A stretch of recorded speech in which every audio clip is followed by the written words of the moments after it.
მარჯაოლონის მოდერატორი და ამ ვიდეო გაკვეთილში გასწავლით კომპიუტერის ჩართვის დროს რომ მოითხოვოს კომპიუტერმა კოდი. შევდივართ კონტროლ პანელში.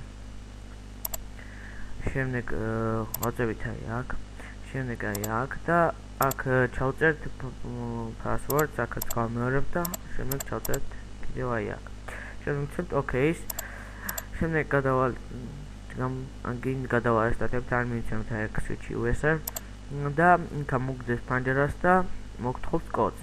ეხლა გასწავლით ამ კოდის მოხსნას. შემდეგ აი აქ იქნება პანჯარა. აი აქ ეწერება ესეთი error of your password. დავაწევით ამას და მოგდეს პატარა პანჯერას.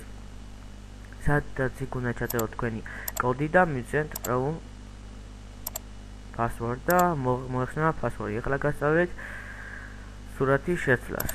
დავაჭერთ change picture. აქ გვინდა რაც არის აქ არის მოცემული იმას ავერჩევთ. ან დავაჭერთ აი და იცით თქვენი კომპიუტერიდან რაიმე სურათს. ეს თეო კურსი დასრულებულია. თუ რაიმე ვერ გაიგეთ, შემოძაით საიტზე და დოვეთ კომენტარების სახით.